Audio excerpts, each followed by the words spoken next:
Okay guys, I wanted to show you effectiveness of the sunlight against the ticks. Please watch this video all the way to the end. I have a point to make and I really want to show you something. So what this is magnifying mirror. This one doesn't magnify it a lot, so let's see.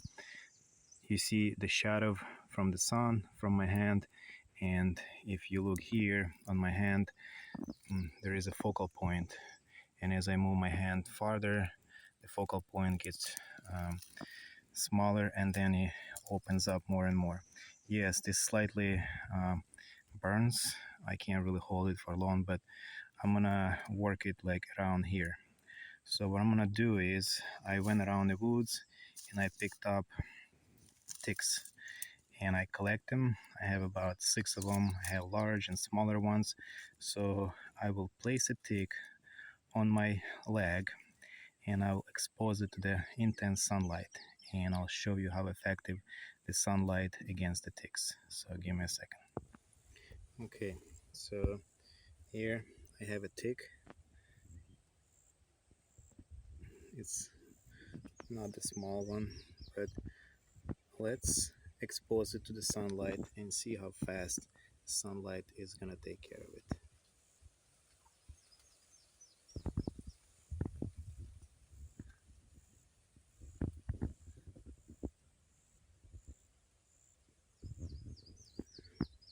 Alright, let's see. This guy moves. My bad.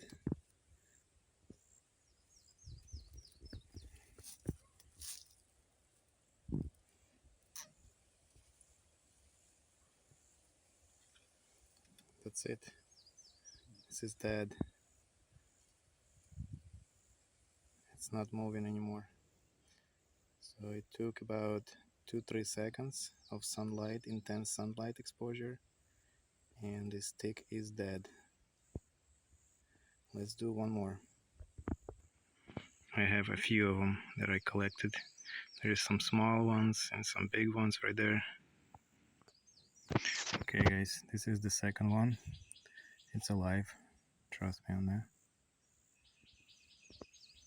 Let me focus. You see it's running. It's gonna try to hide away from the sun, but let me get the focal point here. So I have to place it like right here.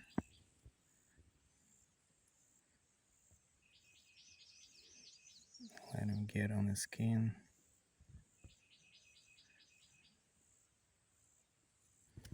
And there he is. Alright. So let's do it.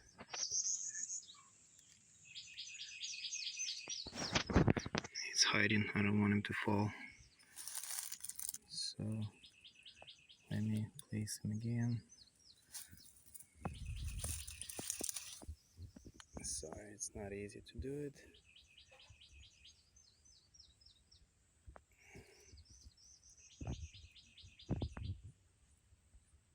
That's it. Let's take a look. This tick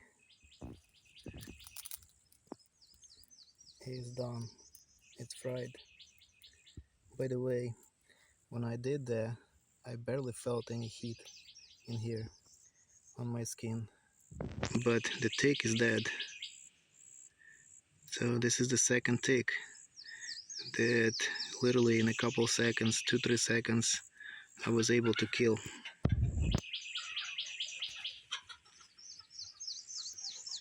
It's dead.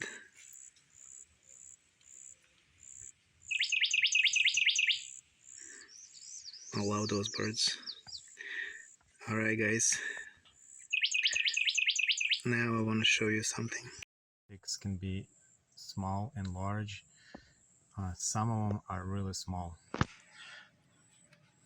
As you can see right here, this is a quarter, and that's how small it can get. But check this out. If you go to bbmpulsars.org, website, and if you go to microscopic ticks page, you will see that I've actually found invisible ticks. These guys are so small that in the large ones, this one, let me open it. Yeah, all these pictures are available. If you go to bbmposter.org, microscopic ticks, and scroll through them, this is the tip of the needle, and this is how small they are. If you're trying to look at them, they're literally invisible. They're so tiny. This one is magnified, I believe, 1,000 times to be able to see it like that through the microscope. I was viewing them through the optical microscope. I was only able to catch them in 2 stages. This is most likely nymph stage, because in a seed stage they'll have 6 legs. In here they have 8 legs. 1, 2, 3, 4, 5, 6, 7, 8, and this one's got 8. And in a seed stage, they're probably like this size. I wasn't able to catch them and to see them, but they're probably like that small. So this guy is invisible to the naked eye. This one's not visible at all, and that one is totally invisible. There is you can't even, like, no way you can see it. So there's more pictures here. I was able to get some electron microscope pictures. These are some parts of the body. They have these spikes all over their body. You see how spiky they are. So if you try to like scratch it off the body with the spikes, they anchor to the body, and literally it's impossible, like really hard to scratch them off. This is zoomed in picture of the spikes. This is how their body looks like. I'm not sure what part of the body this is. This was taken via electron microscope. And if you guys look, this is 100 micrometer distance right here. And so this is 100 micrometer. This is like 150 micrometer, which is 0.15 millimeter long. That's how small they are. This is zoomed in picture, and I guess they looked into this part. This looks like a mouth part. This is more zoomed in picture into it. These guys are incredible. I don't have words to explain. They're super tiny.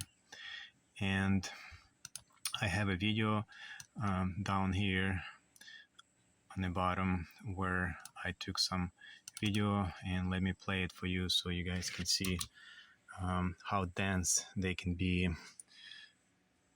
Okay, video is loading right now, but you can view this video from the link. I'm gonna post it down below. And so look, there is 1, 2, 3, 4, 5, 6, 7, 8, 9, 10. There's 3 in there. There's more. 1, 2, 3, 4, 5, 6, 7, 8. 1, 2, 3, 4, 5. They can be really dense. There's more, like 4 of them there. This is one here. Right there, right there, right there, right there, right there. This is slide under the microscope that I was viewing and recorded this. There's one there, and one there, one right there. So let me pause this. What I'm trying to show you guys, that some of these insects can be invisible. What they are bloodsuckers. They feed on blood, and as scary as it is, this sample was taken from a human skin, and because of their size and the nature, how they behave, they have a sensors. They will try to sensors for heat and sensor for carbon dioxide, and they have somewhat pre-programmed them to seek carbon dioxide as humans breathe and heat signatures, and they'll travel towards it. Some of them don't even have eyes. They use the sensors to navigate around, and because they're invisible, we do not know that they actually exist. And because we don't do anything about them, they can multiply in a very high numbers. For example, we know the larger ticks, they can lay around 1,000 eggs per each time, and they reproduce. And 1,000 eggs, eventually as it grows, can multiply into 100,000, and 100,000 will multiply in millions in literally in a few months. I don't know the life cycle of these little microscopic ones, but I would assume within a year or so from one, you can multiply into millions. So my point is, earlier in this video, I showed you guys the way where you can use the sunlight to literally kill these guys without burning yourself. And so there are, in my opinion, many of the people are infected with these microscopic ticks. We're just not able to see them, and we're not expecting them to be there, and that's why we don't really able to kill them, and they multiply in high numbers. And so we get some skin rashes, for example, and there is different skin infections that these guys can carry. They can carry viruses. They crawl around, so they'll pick up like a fungal pores on their body, and as they crawl under the skin, they'll deliver in under the skin and make skin infections. So my idea is, if you have some rashes on the skin, some things that you cannot really take care of, and you don't know what to use, what kind of medication to use, what you can do is you can try the sunlight. I showed you how effective the sunlight can be, and if you get the positive results from the sunlight treatment, this could easily be that you are infected with these microscopic ticks. And so there is procedures that could be done. They're also not going to be only on your skin. They're going to be on your bed, on chairs you sit, on your in your car where you sit, anywhere you touch, because they itch actually if we get to a large amounts of them. And then as we itch, we deposit them under the nails, and then we touch things around and we deposit them on different objects. And so these guys can live without food for up to a year. We know that they're really survival bugs. It's very hard to kill them. So because over time we're not aware of them, and we can multiply them to the huge numbers, and this could be a problem. And one of the ways to find out if you are actually dealing with these microscopic ticks is by using concentrated sunlight and treat some of the areas where you have no response for different medications you try, and like some skin rashes, some, I don't know, even blisters on the skin, or wounds that won't heal. Try the sunlight and see how that reacts, because sunlight not only kills the ticks, it also kills the bacteria, also kills the fungal, and most likely able to kill the viruses as well. So there are some skin viruses that are really hard to, even impossible to get rid of.